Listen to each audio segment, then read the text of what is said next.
peu savent à quoi il sert réellement. Des témoins interloqués parlent de lumières étranges zébrant le ciel la nuit.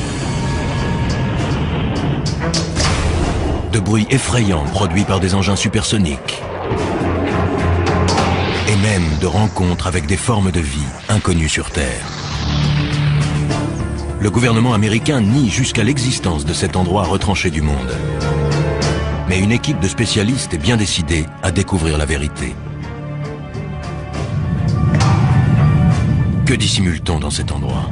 Qui protège-t-on? Et jusqu'où le gouvernement est-il prêt à aller pour garder le secret de la zone 51?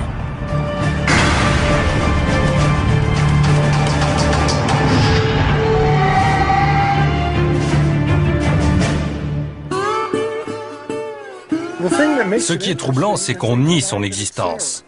La zone 51 ne ressemble à aucune autre base militaire américaine. Situé au cœur du désert du Nevada, ce complexe top secret est entouré de montagnes abruptes et inhospitalières. Il est protégé par un système de sécurité infranchissable qui le soustrait au regard des curieux, mais aussi, comme le reprochent certains, au contrôle de l'État. Des avions très étranges ayant été vus dans le ciel, certains pensent qu'on pourrait y procéder à des essais sur la propulsion antigravitationnelle, un système révolutionnaire relevant autrefois de la science-fiction. Chuck Clark est sans doute le plus grand spécialiste mondial de la zone 51. Astronome de profession et passionné d'aviation, il a toujours été fasciné par cette base destinée, au dire de l'armée américaine, à de simples essais aéronautiques. Au cœur du désert du Nevada, la petite ville de Rachel est la localité la plus proche de la base secrète appelée Zone 51. Elle surfe allègrement sur la publicité que lui apportent les rumeurs d'OVNI, mais beaucoup pensent que l'État encourage ceux qui propagent ces histoires d'extraterrestres pour mieux discréditer les observateurs plus sérieux.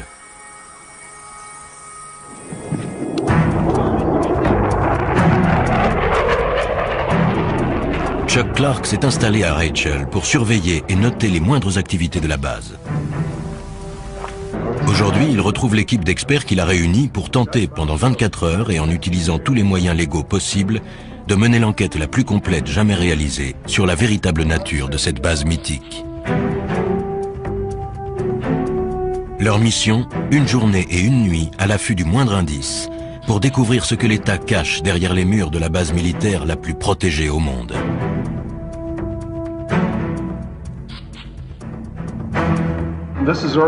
Voici la zone 51. C'est une image satellite de la base. Ça donne une vue d'ensemble.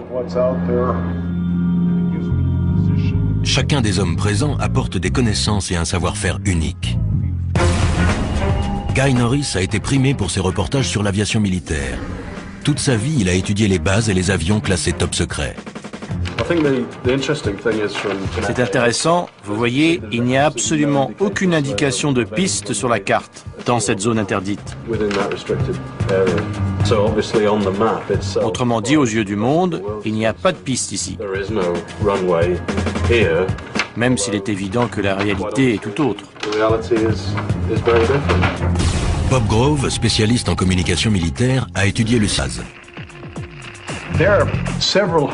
Il y a plusieurs centaines de fréquences actives. Je vais les analyser et les écouter et voir si elles sont aussi actives qu'elles semblent l'être. Mike Johnson, détective privé, a déjà travaillé sur l'affaire. Les mesures de sécurité ne se limitent pas au fait d'avoir situé la base dans ce désert au fin fond de nulle part. Il sait que dans toute base militaire sous haute surveillance, les gardes sont fortement armés. Ici, ils sont prêts à faire feu sur les individus pénétrant sans autorisation. Pour pouvoir mieux observer le fonctionnement de la base, le groupe se sépare en deux équipes. La première s'occupera de la surveillance électronique. Mike et Bob vont faire le tour de la base pour étudier de plus près son système de sécurité. Ils observeront les personnes qui les surveilleront et avec leur scanner radio, iront espionner la base par-delà les barbelés et les guérites des gardes. Deuxième équipe, surveillance visuelle. Chuck guidera Guy au sommet du mont Tikabou, le seul site offrant une vue sur la base que l'armée n'a pas investie.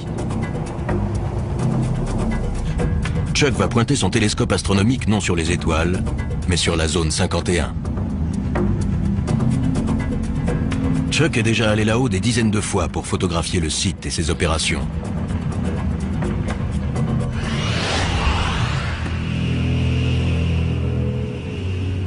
Il y a 10 ans, pour sa retraite, il est venu s'installer à Rachel pour étudier les derniers modèles de l'aviation militaire. Ses observations l'ont amené à constater que derrière les murs de la zone 51, la base règle et un commandement bien particulier, à l'abri des regards indiscrets et au-dessus des lois.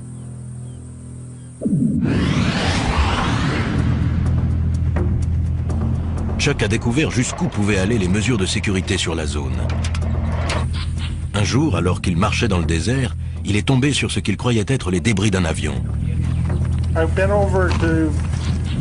J'ai voulu sortir le truc du sable par curiosité et j'ai vu une antenne qui dépassait.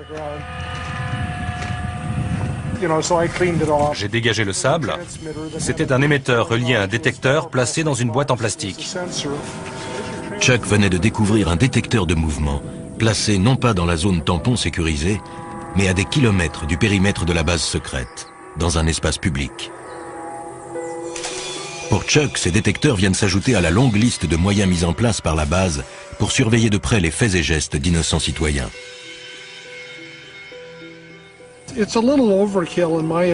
C'est exagéré. Ils ont une zone tampon de 40 km. Plus on s'approche et plus le terrain est impraticable. Je ne comprends pas pourquoi ils vont installer ce genre d'appareil en dehors de la zone. J'en ai trouvé dans la vallée d'à côté, à plus de 12 km de la limite et à 1 km de l'autoroute 375.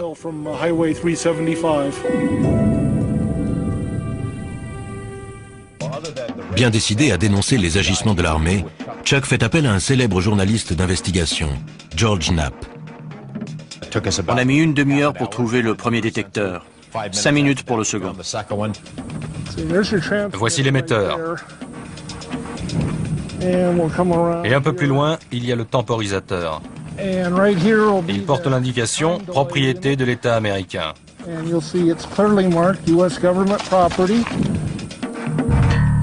Au total, les deux hommes découvrent plus d'une dizaine de détecteurs destinés à transmettre des informations à la zone 51.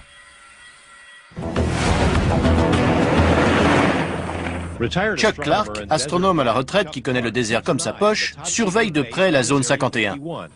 Au moment de la diffusion de ce reportage, Chuck, lui, est déjà allé plus loin. Il a découvert un moyen de franchir les barbelés et de pénétrer à l'intérieur de la base sans se faire arrêter.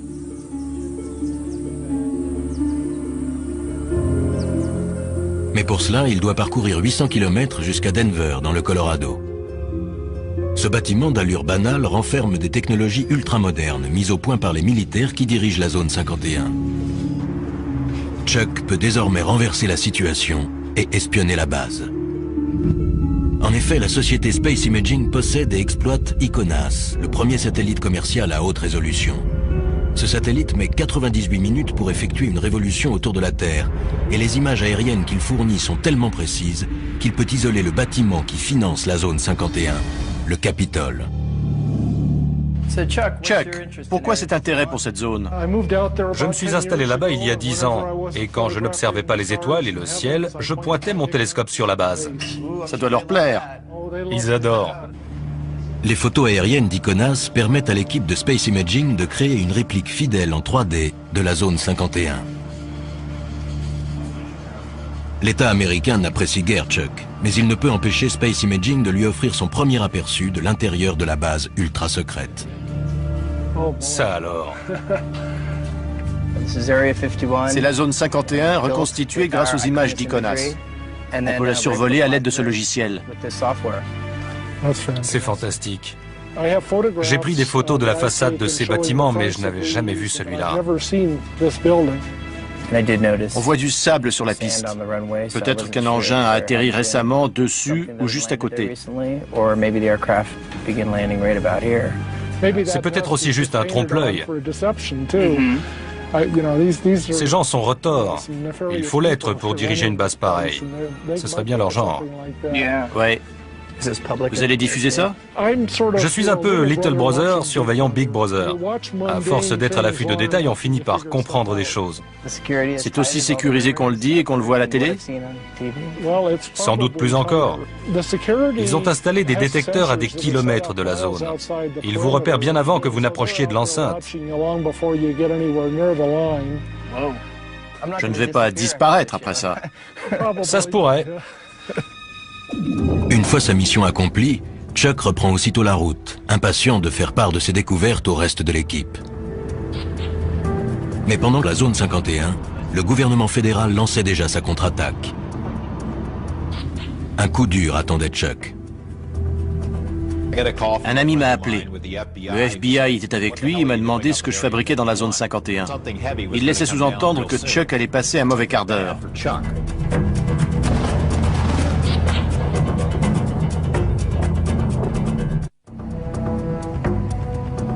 Perdue dans le désert du Nevada, la zone 51 est un site d'essai militaire secret.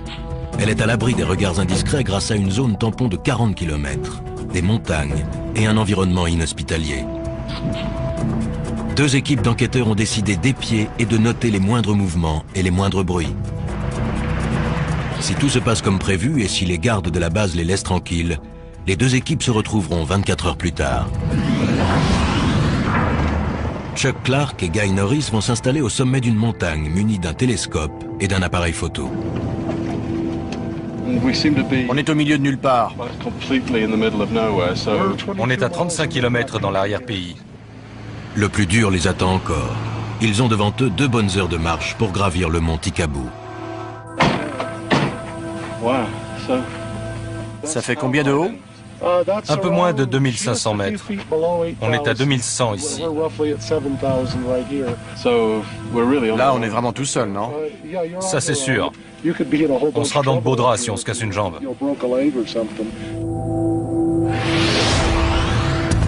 Chuck Clark va au-devant de graves ennuis. George Knapp ayant révélé qu'il avait découvert des détecteurs de mouvement cachés hors du périmètre légal de la zone 51, le FBI a décidé de lui donner une leçon.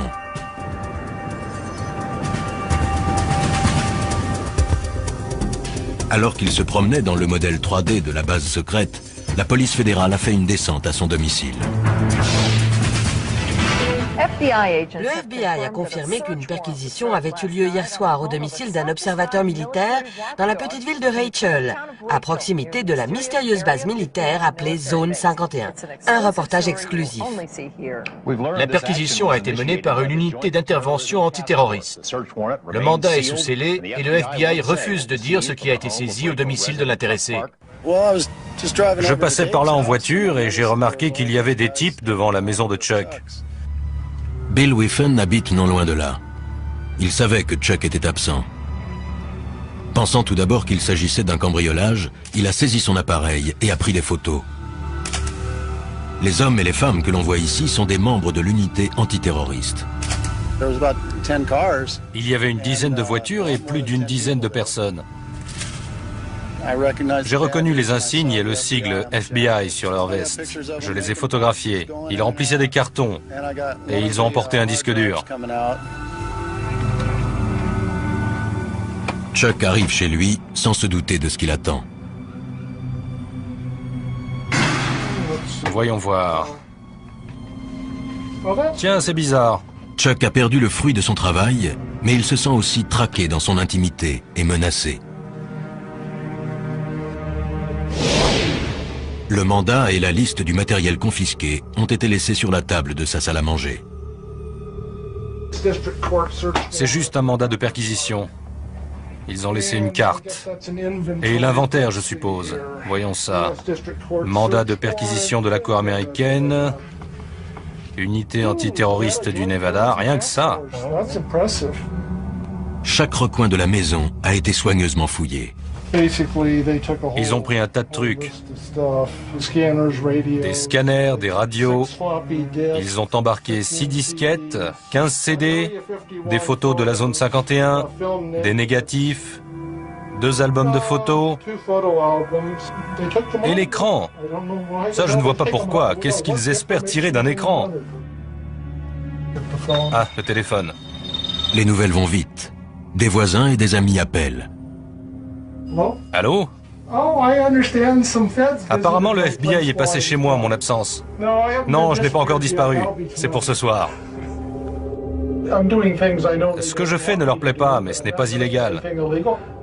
Ils n'ont pas dû apprécier qu'on raconte qu'ils ont placé des détecteurs sur l'espace public. Leur message était clair. Arrêtez.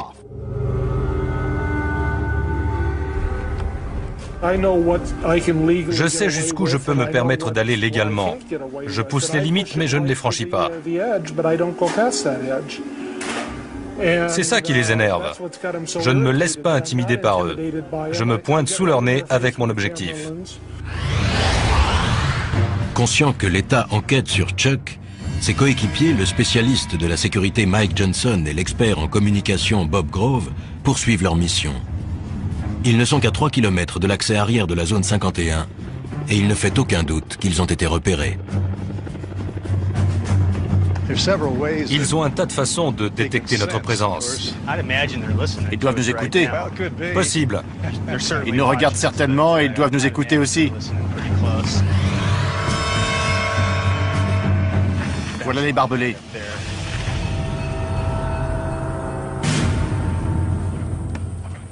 Les deux hommes décident de longer les barbelés sans quitter des yeux le bâtiment des gardes.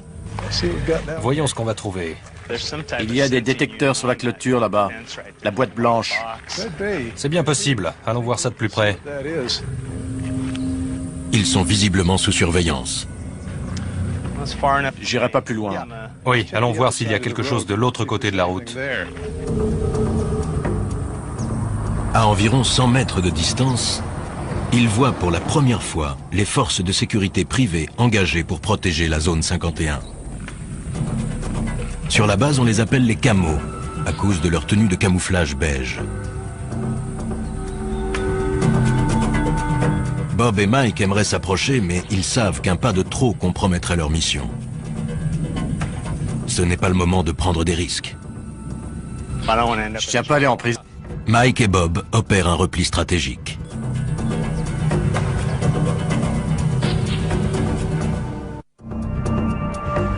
Nos enquêteurs souffrent des rigueurs du climat désertique. Ils réalisent que 24 heures est un délai bien court pour tenter de découvrir les mystères d'un lieu dont l'État continue de nier l'existence. J'aurais dû m'entraîner. Sur la montagne, Chuck et Guy ont entrepris l'ascension du mont Tikaboo par un sentier dangereux. Ils portent un télescope de 20 kg et du matériel pour affronter la nuit froide. Les 800 premiers mètres jusqu'à la crête sont tuants. Le chemin est raide et glissant. Et ça ne va pas en s'arrangeant. Leur destination, le seul site d'où l'on puisse avoir une vue en surplomb de la zone 51.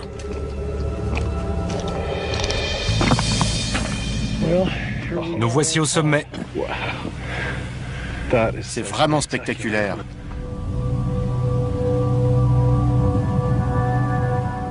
Alors, ça valait la peine.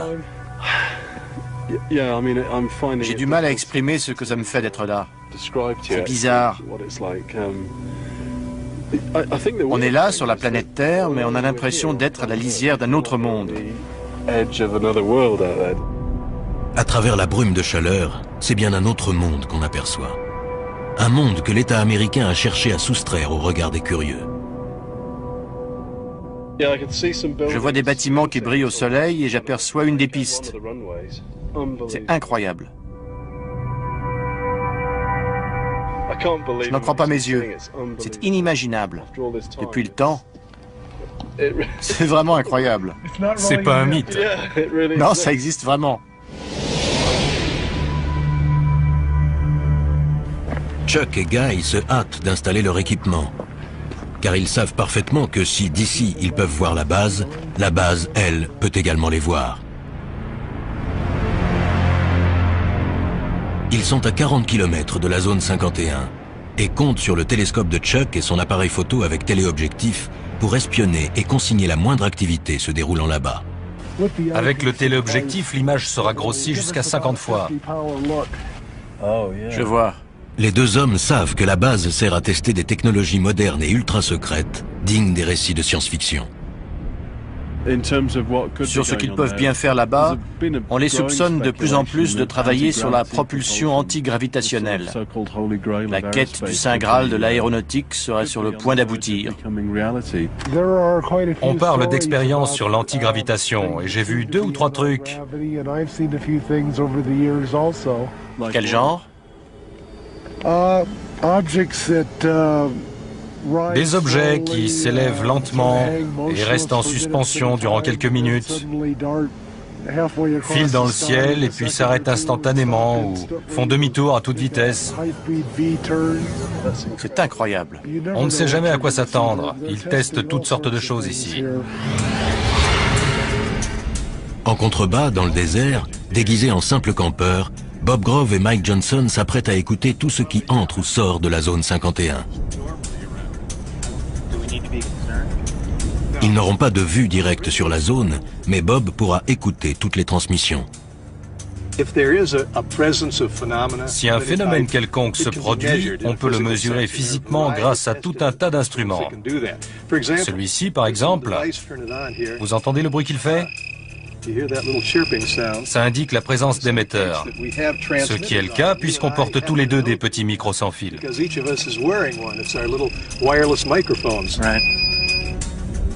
Une fois leurs instruments réglés, Bob et Mike se préparent à une longue nuit d'écoute.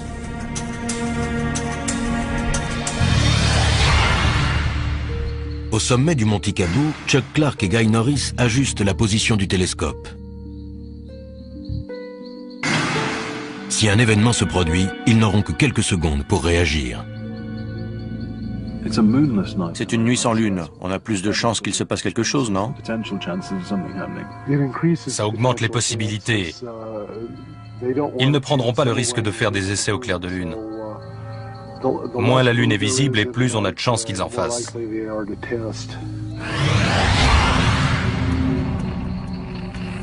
Il est presque 2 heures du matin. Le spécialiste en électronique Bob Grove et l'expert en sécurité Mike Johnson ont établi leur camp juste en bordure de la base. L'équipement radio ultra perfectionné va repérer toute activité au sol ou dans les airs.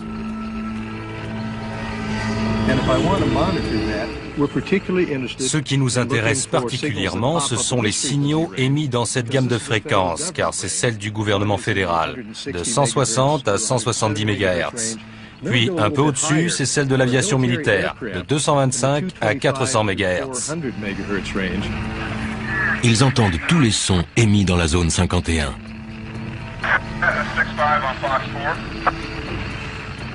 Bob ajuste la fréquence. C'était quoi ce qu'on entendait à la radio? La sécurité. Il parlait de nous? Possible. Mike et Bob soupçonnent fortement la sécurité de la base de les surveiller. Toute la nuit, ils se tiendront prêts à une éventuelle intervention.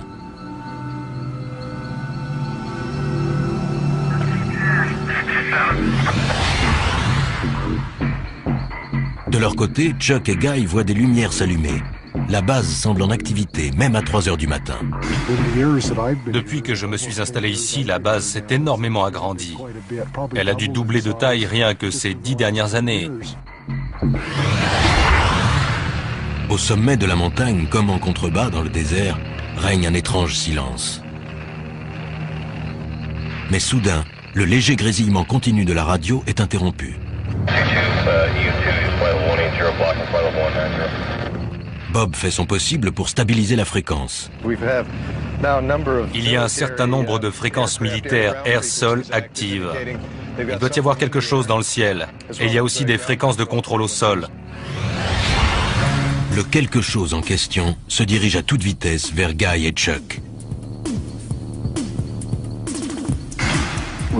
Il y a un point très brillant dans le ciel, juste au-dessus de nous.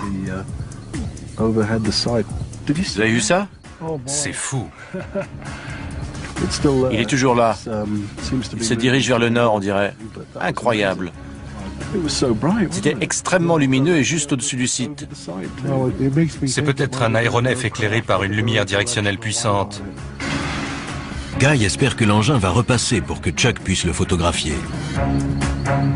Mais le ciel redevient soudainement silencieux au-dessus du site. La piste est replongée dans l'obscurité. 5h30 du matin. Le jour se lève. Chuck et Guy jettent un dernier coup d'œil sur la base avant que la brume de chaleur n'obscurcisse l'image. On voit la tour de contrôle à gauche de la colline un peu plus haute, au centre. Elle dépasse de 5 ou 6 mètres. Oui, je vois. On dirait que les véhicules sont sur le côté gauche du nouveau taxiway.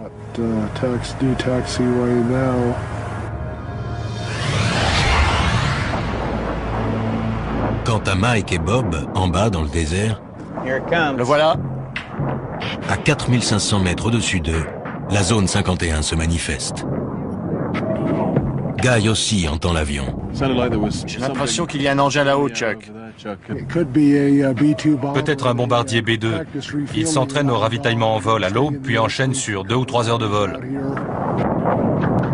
C'est leur jour de chance. Le B-2 n'est pas seul. Il est accompagné d'un invité surprise. Un MiG-29, excellent. Il vient par ici. Bien que la guerre froide soit révolue, ici les Américains continuent de s'entraîner à combattre des avions soviétiques.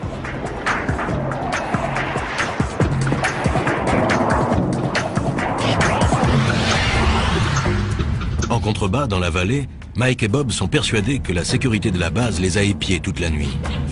Avant de retrouver Chuck et Guy, il leur reste un dernier endroit à visiter.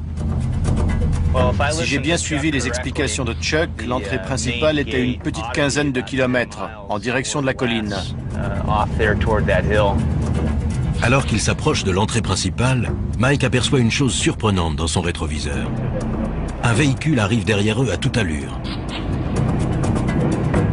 Ses vitres sont teintées afin de protéger ou de dissimuler les passagers qu'ils transportent, des employés de la base qui se rendent à leur travail. La vache! Le car ne ralentit même pas. Il devait rouler à plus de 70 km à l'heure. Plus peut-être même. Il était pressé. Ouais. Pour préparer cette mission de 24 heures, Mike Johnson a passé des semaines dans des planques très inhabituelles. Son but, dénicher un employé qui, pour la première fois, accepte de parler de la vie sur la base. Pour un enquêteur comme moi, c'est ahurissant de voir à quel point le secret de ce complexe est bien gardé.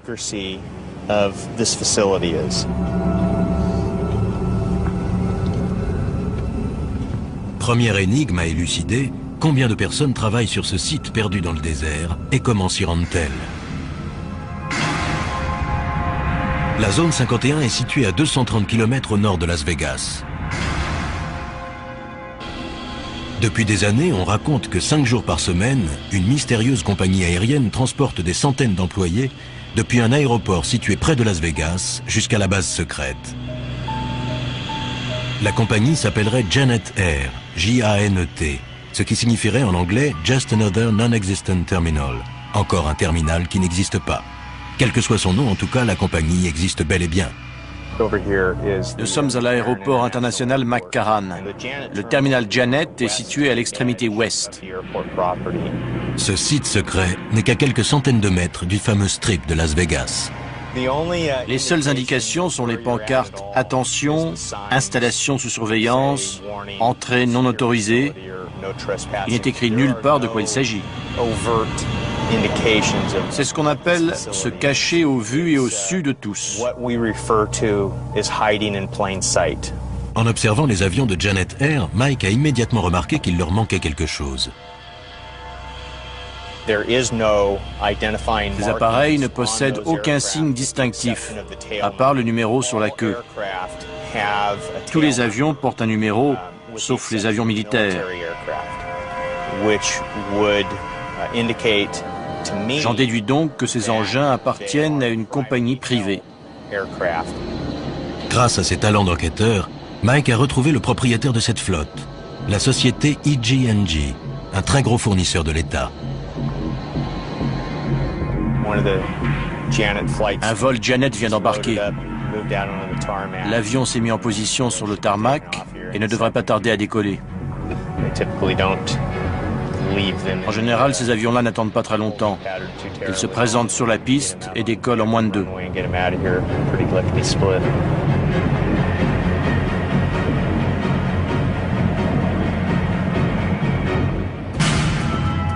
Chaque jour, des centaines d'hommes et de femmes franchissent ces grilles pour aller travailler sur la zone 51.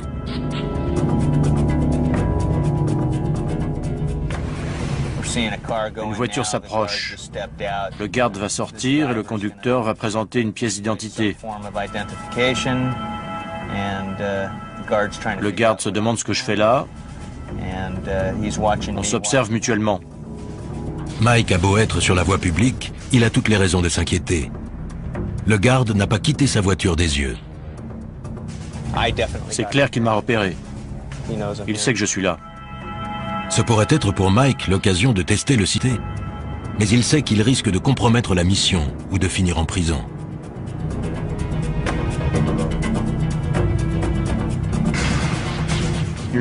Voilà le pick-up blanc des gardes.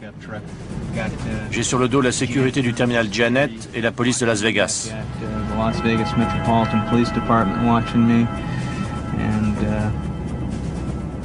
Ça m'étonnerait fort qu'aucun type en civil ou en uniforme ne vienne me demander mes papiers. L'étau se resserre non seulement au sol, mais aussi dans les airs. Il y a un hélicoptère au-dessus de nous. Mike préfère battre en retraite. Il reviendra pour poursuivre son enquête lorsque les choses se seront calmées. Les 24 heures sont presque écoulées, mais Mike et Bob touchent au but. Je vois des panneaux oranges à flanc de colline, là. D'après Chuck, ils marquent la limite. Il y a des équipements de surveillance là-haut, et la limite est juste là. Oui, on y est. Moi, j'irai pas plus loin. Ce modeste tronçon de route est l'un des lieux les plus surveillés de la planète.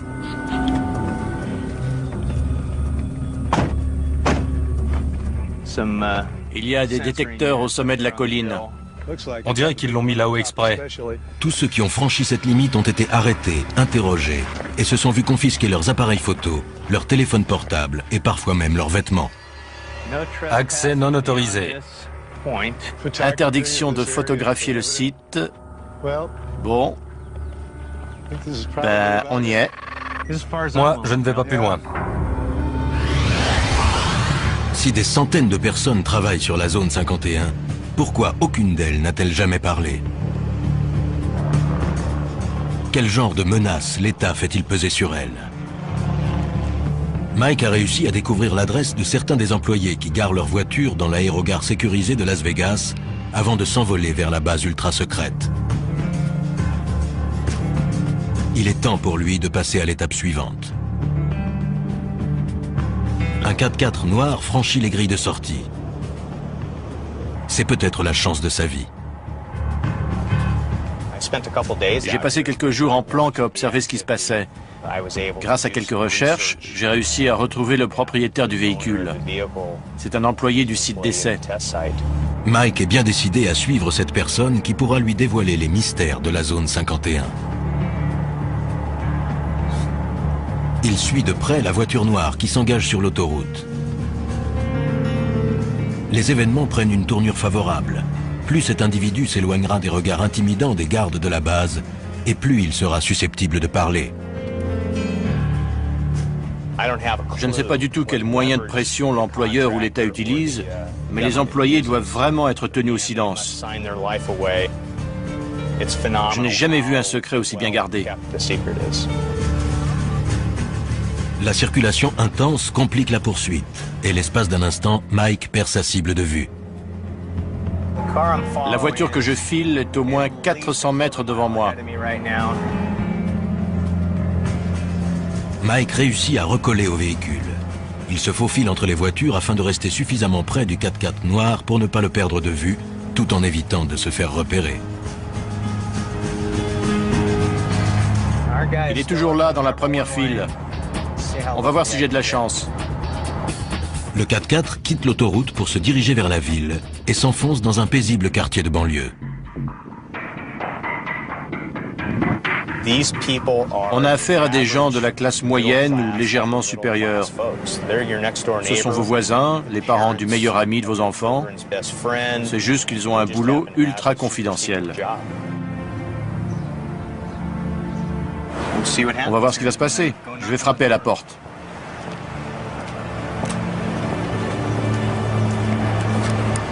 Les réponses aux questions de Mike se trouvent-elles derrière cette porte?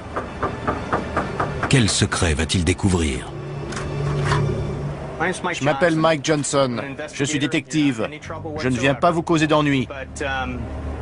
On a vu votre véhicule sortir de l'aérogare de Janet et on aimerait que vous nous parliez de la zone 51. Pas de commentaire. La porte s'est refermée et voilà. Sa réaction me conforte dans l'idée qu'il travaille bien là-bas. Mais voilà, il refuse de parler. Les règles strictes de confidentialité imposées par l'État sont un obstacle de taille. Mais Mike est patient. Il compte bien trouver quelqu'un qui acceptera de parler. Je vais devoir approfondir les recherches, dénicher un employé mécontent et prêt à parler, ou tout au moins à reconnaître avoir travaillé sur la zone 51.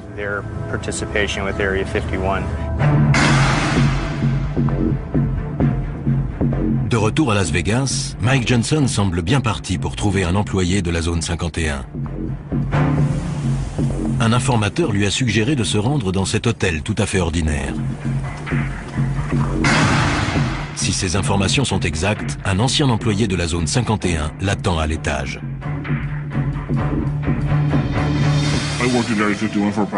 J'ai travaillé sur la zone 51 pendant environ 14 ans, des années 1980 au début des années 90.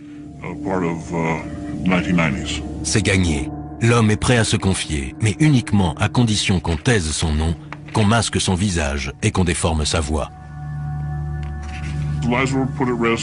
On a mis des vies en danger et compromis, voire brisé des carrières pour garder le secret sur la nature.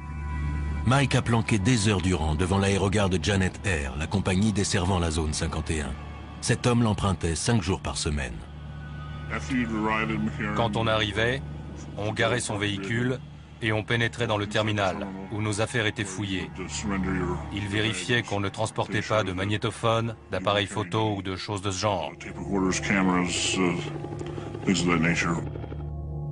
Monsieur X confirme la précision du modèle 3D de la base reconstituée d'après photos satellites. Oui, c'est tout à fait ça. Il explique qu'à l'intérieur de la base, la peur est omniprésente. Les mesures de sécurité à l'égard du personnel sont bien plus strictes que ce qu'on peut voir à l'extérieur. Quand vous appeliez chez vous, il fallait faire très attention à ce que vous disiez à votre femme ou à vos enfants par rapport à où vous étiez, quand vous alliez rentrer et par quel moyen de transport.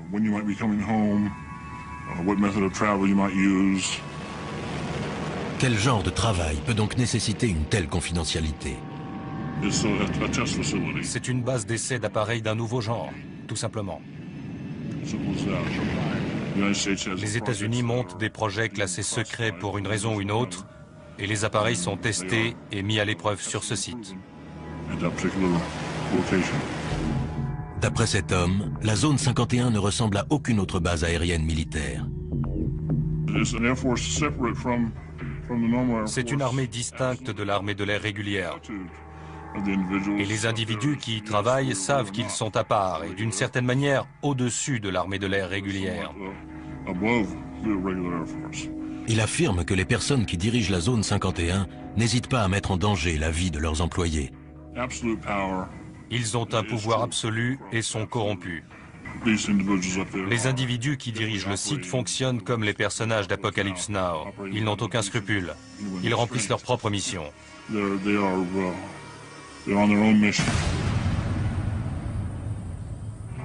Il ajoute que quiconque critique les procédés est rapidement évincé. Je connaissais un employé qui a exprimé ses inquiétudes concernant le personnel qu'on exposait à des produits chimiques toxiques, à des déchets dangereux.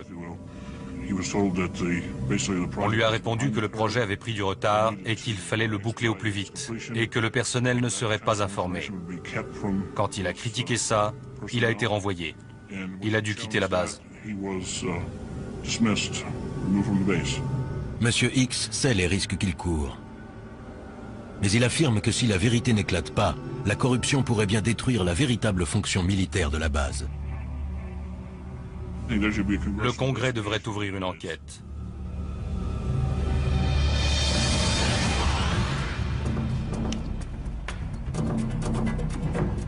Sur le terrain, affamés et épuisés, Chuck et Guy vont devoir à présent affronter une descente raide et délicate.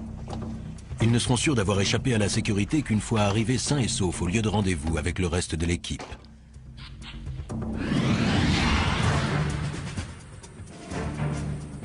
Depuis un véhicule garé en surplomb, un camo, un de ces gardes privés chargés de protéger la zone 51 et de repousser les éventuels curieux, observe Mike et Bob. Et voilà, là, il prend son pied. Il y a un mec là-bas qui nous regarde et nous écoute en ce moment même. Il doit rigoler en m'entendant parler de lui.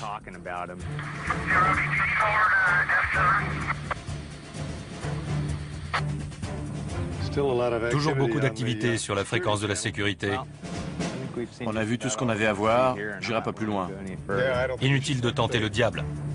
Désormais certains que la sécurité a été alertée, ils savent qu'il est temps pour eux de rejoindre Guy et Chuck.